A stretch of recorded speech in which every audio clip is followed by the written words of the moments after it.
ഈശോ മിശിഹായ്ക്ക് സ്തുതിയായിരിക്കട്ടെ. പ്രിയപ്പെട്ടവരെ, ഇന്ന് ആണ്ടുവട്ടത്തിലെ 22-ാം ഞായർ. ഒരു ക്രിസ്തു ശിഷ്യനുണ്ടായിരിക്കേണ്ട പ്രധാനപ്പെട്ട ഗുണവിശേഷത്തെക്കുറിച്ചാണ് ഇന്നത്തെ വായനകൾ നമ്മളെ ഓർമ്മപ്പെടുത്തുന്നത്. എളിമ എന്നുള്ളതാണ്, ഹ്യൂമിലിറ്റി. പ്രിയപ്പെട്ടവരെ, നമുക്കറിയാം, നമ്മൾ ചരിത്രത്തിലേക്ക്, രക്ഷാകര ചരിത്രത്തിലേക്ക് നോക്കുമ്പോൾ ഓരോ വ്യക്തിയും, പ്രധാനപ്പെട്ട ഓരോ വ്യക്തിയും, അബ്രഹാം ആകട്ടെ, മോശയാകട്ടെ, ജോസഫ് ആകട്ടെ, ദാവീദാകട്ടെ, ജെറമ്യായാകട്ടെ, പുതിയ നിയമത്തിലേക്ക് വരുമ്പോൾ മാതാവാകട്ടെ, സ്നാപക യോഹന്നാനാകട്ടെ, ഈശോയാകട്ടെ, പൗലോസ് ആകട്ടെ, പ്രിയപ്പെട്ടവരെ, അവരെല്ലാവരും പുലർത്തിയിരുന്ന മനോഭാവമാണ് എളിമ എന്നുള്ളത്. കർത്താവിൽ മാത്രമാണ് ഞങ്ങളുടെ ആശ്രയം എന്നൊരു ബോധമാണ്. ഞാനല്ല ഏറ്റവും പ്രധാനം, ദൈവമാണ് ഏറ്റവും പ്രധാനം. അതേപോലെ മറ്റുള്ളവരാണ് എന്നേക്കാളും പ്രധാനം എന്നൊരു ബോധത്തോടെയുള്ള ജീവിതമാണ് പ്രിയപ്പെട്ടവരെ ആ എളിമയുടെ ജീവിതം. ഒരു ക്രിസ്തു ശിഷ്യൻ എളിമയാൽ നിറയണം. അഹങ്കാരമെല്ലാം അങ്ങോട്ട് വെടിയണം. ഞാനാണ്, എനിക്കുള്ളതെല്ലാം എൻ്റേതാണ്, ഞാൻ സമ്പാദിച്ചതാണ്, എനിക്ക് വേണ്ടി മാത്രമാണ്, ഇങ്ങനെയുള്ളൊരു ചിന്ത, സ്വാർത്ഥതയും അസൂയയും ഒക്കെ അവിടെ വരുക പ്രിയപ്പെട്ടവരെ. അഹങ്കരിച്ചാൽ നമുക്ക് ക്ഷമിക്കാനാവില്ല, അഹങ്കരിച്ചാൽ നമുക്ക് കൊടുക്കാനാവില്ല, അഹങ്കരിച്ചാൽ നമുക്ക് ദൈവത്തെ പ്രീതിപ്പെടുത്താനാവില്ല. ദൈവം അഹങ്കാരികളെ എതിർക്കുന്നുവെന്ന് ബൈബിൾ എടുത്തു പറയുന്നുണ്ടല്ലോ. നേരെ മറിച്ച് എളിമയുള്ളവരെയോ അവിടുന്ന് അനുഗ്രഹിക്കുന്നു. മാതാവിൻ്റെ സ്തോത്രഗീതിയൊക്കെ നോക്കുക പ്രിയപ്പെട്ടവരെ. സ്നാപയോഹന്നാൻ പറയുന്നു, അവൻ വളരണോ, ഞാനോ ചെറുതാകണം. എളിമയുടെ ഒരു മനോഭാവം പ്രിയപ്പെട്ടവരെ, അത് നമ്മുടെ ജീവിതത്തിൽ വളർത്താൻ നമുക്ക് സാധിക്കണം. അത് നമ്മുടെ ഹൃദയത്തിലാണ് ആരംഭിക്കേണ്ടത്. ഞാൻ എന്നെക്കുറിച്ച് കുറച്ച് പറയുക എന്നുള്ളതല്ല പ്രധാനം. എൻ്റെ ഹൃദയത്തിൽ എളിമയുണ്ടായിരിക്കുക.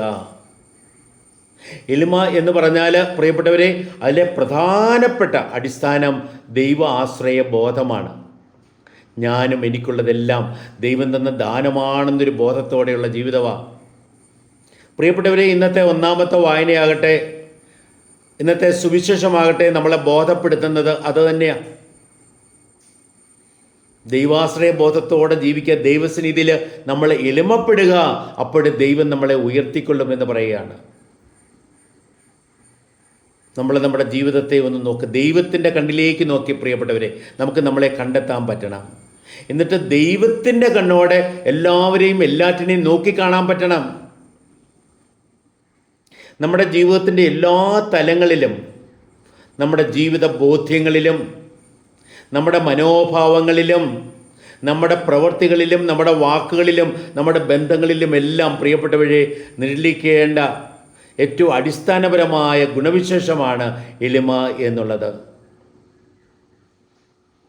മറ്റുള്ളവരിൽ നിന്ന് എനിക്ക് എന്ത് കിട്ടുമെന്നുള്ള ചിന്തയല്ല, എല്ലാം എൻ്റെ ദൈവം എനിക്ക് തന്നിരിക്കുന്നു, ദൈവമെല്ലാം എനിക്ക് തന്നിരിക്കുന്നു, അതിനാൽ ഞാൻ മറ്റുള്ളവർക്ക് കൊടുക്കും. മനുഷ്യരിൽ നിന്ന് നമ്മൾ പ്രതീക്ഷിക്കാൻ പോകുന്നതാണ് അഹങ്കാരം. നേരെ മറിച്ച് പ്രതീക്ഷ വയ്ക്കാതെ നമുക്ക് കൊടുക്കാൻ സാധിക്കുമ്പോൾ, അതുകൊണ്ടാണ് പ്രിയപ്പെട്ടവരെ ഇന്നത്തെ ആ വിരുന്ന് ആകുന്ന വിരുന്നിനെ കർത്താവ് ഒരു ഉപമയാക്കി അവതരിപ്പിക്കുക. അതായത് ആ ഒരു വിരുന്നിൻ്റെ അനുഭവത്തിലൂടെ ഒരു വിധത്തിൽ ദൈവരാജ്യത്തെക്കുറിച്ച് ഈശോ നമ്മളെ പഠിപ്പിക്കുക. അവിടെ പഠിപ്പിക്കുന്നത് എന്താ? ഒന്നാമത്തേത്, നിങ്ങളൊരു വിരുന്നിന് പോകുമ്പോൾ ഏറ്റവും ഉയർന്ന സീറ്റിലല്ല പോയിരിക്കേണ്ടത്, ഏറ്റവും താഴ്ന്ന സീറ്റിൽ പോയിരിക്കുക. നിങ്ങളെ തന്നെ ഏറ്റവും വലുതായിട്ട് കാണുമ്പോഴാണ് നമ്മുടെ പ്രശ്നം പ്രിയപ്പെട്ടവരെ. അതേപോലെ തന്നെ നമ്മൾ മറ്റുള്ളവരെയൊക്കെ വിരുന്നിന് ക്ഷണിക്കുമ്പം എനിക്ക് അവരിൽ നിന്ന് എന്ത് കിട്ടുമെന്നുള്ള പ്രതീക്ഷയോടെ, പ്രതിഫലേച്ഛയോടെയാണ് വിരുന്ന് നടത്തുന്നത് എങ്കിൽ അത് യഥാർത്ഥ സ്വർഗീയ വിരുന്ന് ആയിരിക്കില്ല പ്രിയപ്പെട്ടവരെ. ദൈവരാജ്യം എന്ന് പറഞ്ഞാൽ എന്താ? എല്ലാം ദൈവം തന്നത്, ദൈവം ഭരണം നടത്തുക, നമുക്ക് വേണ്ടതെല്ലാം വേണ്ടപ്പോൾ വേണ്ടതുപോലെ തരാൻ ശ്രദ്ധിക്കുന്ന ദൈവമാ. പ്രാർത്ഥന എന്താ? ദൈവത്തിൽ പൂർണ്ണമായും ആശ്രയിക്കുന്നതാ പ്രാർത്ഥന പ്രിയപ്പെട്ടവരെ. എന്താണ് സ്നേഹമെന്ന് പറഞ്ഞാൽ? സ്നേഹമെന്ന് പറഞ്ഞാൽ മറ്റുള്ളവർക്ക് നന്മ വരണമെന്ന് തീവ്രമായി ആശിക്കുക, ആ നന്മ വരുത്താൻ വേണ്ടി നമ്മെ തന്നെ സമർപ്പിക്കുന്നതാണ് പ്രിയപ്പെട്ടവരെ യഥാർത്ഥമായ സ്നേഹം. നമ്മൾ ഇന്നത്തെ രണ്ടാമത്തെ വായനയിൽ പൗലോസപ്പോസ്റ്റലിൻ്റെ ആ ലേഖനമാകാം, പക്ഷേ ഇന്ന് പണ്ഡിതർ അങ്ങനെ പറയുന്നില്ല. പൗലോസപ്പോസ്റ്റലിൻ ഒരു ശിഷ്യൻ എഴുതിയ ലേഖനമാണ് ഹെബ്രായർക്കുള്ള ലേഖനം. അതിനകത്ത് പ്രിയപ്പെട്ടവരെ പറയുന്നത് എന്താ? എല്ലാവരെയും ഭയപ്പെടുത്തുന്ന രീതിയിലല്ല ദൈവം കടന്നു വരുന്നത്, പിന്നെയോ എല്ലാവരോടും കരുണ കാണിക്കുന്ന രീതിയിൽ. പഴയ നിയമത്തിലെ സിനായി അല്ല, പിന്നെയോ പുതിയ നിയമത്തിലെ സിയോൺ, അല്ലെങ്കിൽ പുതിയ നിയമത്തിലെ കർത്താവ് തൻ്റെ ജീവനെ അർപ്പിച്ച പ്രിയപ്പെട്ടവരെ ഗാഗുൽത്ത മല, അതാണ് നമ്മുടെ കേന്ദ്രം. നമുക്ക് ആ രീതിയിൽ പ്രിയപ്പെട്ടവരെ എളിമപ്പെടാൻ സാധിക്കട്ടെ. ഇന്നത്തെ സങ്കീർത്തനം എന്താ? നമ്മളെപ്പോഴും കരുതുന്ന ദൈവം, എളിയവരെ ഉയർത്തുന്ന ദൈവം, ആ ദൈവത്തിൻ്റെ ചിത്രമാണ് ഇന്നത്തെ സങ്കീർത്തനം നമ്മുടെ മുമ്പിൽ അവതരിപ്പിക്കുക. നമുക്ക് എളിമയുടെ ഒരു ബോധ്യം, ഒരു മനോഭാവം, ഒരു സ്വഭാവം പ്രിയപ്പെട്ടവരെ നമുക്ക് രൂപപ്പെടുത്താം. അഹങ്കരിക്കുന്നവരെ ആരും സ്നേഹിക്കില്ല. കൃത്യം പറഞ്ഞാൽ അഹങ്കരിക്കുന്നവരെ ദൈവം പോലും സ്നേഹിക്കുന്നില്ല എന്നാണ് ഒരു രൂപത്തിൽ ബൈബിൾ എടുത്ത് പറയുക. നേരെ മറിച്ച് എളിമപ്പെടുമ്പോഴോ മറ്റുള്ളവർ നമ്മളെ സ്നേഹിക്കും. ദൈവം നമ്മെ കരുതും, കാത്തുപാലിക്കും. ദൈവം നമ്മെ അനുഗ്രഹിക്കും.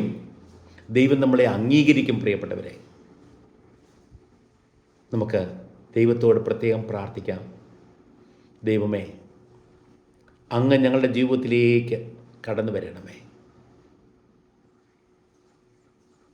എല്ലാം ഞങ്ങളും ഞങ്ങൾക്കുള്ളതും അങ്ങ് തന്ന ദാനമാണെന്ന് ഞങ്ങളെ ബോധ്യപ്പെടുത്തണമേ.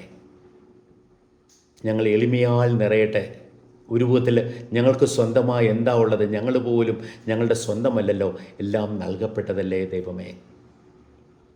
എല്ലാം ഓർത്ത് അങ്ങേക്ക് നന്ദി പറയുവാൻ, എല്ലാം മറ്റുള്ളവരുമായി പങ്കുവെച്ച് ജീവിക്കുവാൻ, എളിമയുടെ മനോഭാവത്തോടെ എല്ലാവരോടും ബന്ധപ്പെടാനും പെരുമാറാനും, എളിമയോടെ സംസാരിക്കുവാനും പ്രവർത്തിക്കുവാനും ദൈവമേ ഞങ്ങളെ പ്രാപ്തരാക്കണമേ. ദൈവത്തിൻ്റെ കൃപാവരം പ്രിയപ്പെട്ടവരെ സമൃദ്ധമായി നമ്മിലേക്ക് നിറയപ്പെടട്ടെ എന്ന് ഹൃദയപൂർവ്വം ഞാൻ പ്രാർത്ഥിക്കുന്നു. ദൈവത്തിൻ്റെ സ്നേഹത്താൽ നിറഞ്ഞ, ദൈവകൃപ അനുഭവിച്ച് ദൈവത്തെ അനുസരിച്ച് ജീവിക്കുവാൻ നമുക്ക് ശ്രദ്ധിക്കാം. കർത്താവ് പറയുന്നുണ്ടല്ലോ, അനുസരിക്കുമ്പോഴാണ് നീ ദൈവസ്നേഹം അനുഭവിക്കുക എന്ന്, ദൈവസ്നേഹത്തിൽ നിലനിൽക്കുക എന്ന്. നമുക്ക് അഹങ്കാരമുണ്ടെങ്കിൽ അനുസരിക്കാനാവില്ല. പ്രിയപ്പെട്ടവരെ, എളിമയുടെ മനോഭാവത്തോടെ ദൈവത്തെ പൂർണ്ണമായും അനുസരിച്ചുകൊണ്ട്, മറ്റുള്ളവരുടെ നന്മ കാംക്ഷിച്ചുകൊണ്ട്, സ്നേഹം നിറഞ്ഞവരായി, കൃപ നിറഞ്ഞവരായി ദൈവത്തെ മഹത്വപ്പെടുത്തി നമ്മുടെ ലോകത്തെ തന്നെ ദൈവരാജ്യമായി പരിവർത്തനപ്പെടുത്തിക്കൊണ്ട് ജീവിക്കുവാനായിട്ട് നമുക്ക് പ്രത്യേകമായിട്ട് ശ്രദ്ധിക്കാം. എല്ലാം ദൈവത്തിൻ്റെ ദാനമെന്ന് ബോധപ്പെടാം. ദൈവകൃപയാൽ നിറയപ്പെടാം.